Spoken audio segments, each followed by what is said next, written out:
There's no feeling more intense than starting over. If you deleted your homework the day before it was due, as I have, or if you left your wallet at home and you have to go back after spending an hour in the commute. If you won some money at the casino and then put all your winnings on red but it came up black. If you got your best shirt dry cleaned before a wedding and then immediately dropped food on it. If you won an argument with a friend and then later discovered that they just returned to their original view. Starting over is harder than starting up. If you're not ready for that, like if you've already had a bad day, then what you're about to go through might be too much. Feel free to go away and come back. I'll be here. Alright, thanks for coming with me on this trip. I'll understand if you have to take a break at any point. Just find a safe place to stop and quit the game. And don't worry, I'll save your progress, always. Even your mistakes.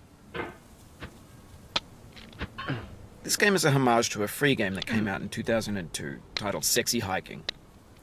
The author of that game was Jazuo, a mysterious Czech designer who was known at the time as the father of B games. And B games are rough assemblages of found objects. Designers slap them together very quickly and freely, and they're often too rough and unfriendly to gain much of a following. They're built more for the joy of building them than as polished products. In a certain way, Sexy Hiking is the perfect embodiment of a B game. It's built almost entirely out of found and recycled parts, and it's one of the most unusual and unfriendly games of its time. In it, your task is simply to drag yourself up a mountain with a hammer. And that act of climbing, in the digital world or in real life, has certain essential properties that give the game its flavor. No amount of forward progress is guaranteed. Some cliffs are too sheer or too slippery. And the player is constantly, unremittingly in danger of falling and losing everything. Anyway, when you start Sexy Hiking, you're standing next to this dead tree that blocks the way to the entire rest of the game. It might take you an hour to get over that tree, and a lot of people never got past it. You prod and you poke at it, exploring the limits of your reach and your strength, trying to find a way up and over. And there's a sense of truth in that lack of compromise. Most obstacles in video game worlds are fake. You can be completely confident in your ability to get through them once you have the correct method or the correct equipment or just by spending enough time. In that sense, every pixelated obstacle in Sexy Hiking is real. The obstacles in Sexy Hiking are unyielding, and that makes the game uniquely frustrating.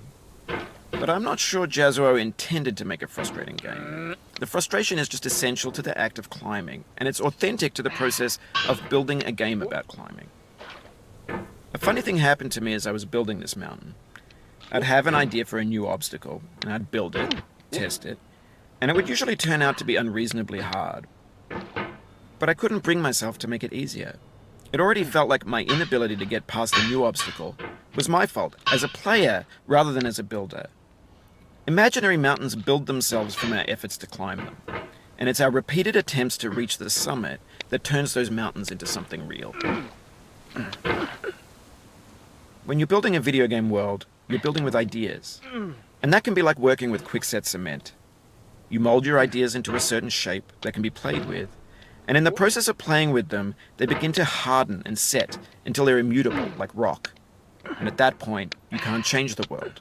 Not without breaking it into pieces and starting fresh with new ideas.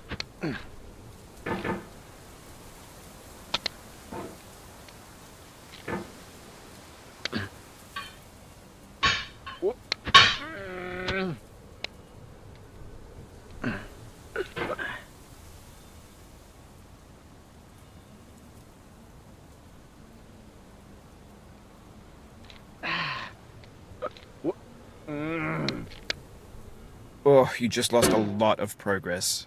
That's a deep frustration, a real punch in the gut.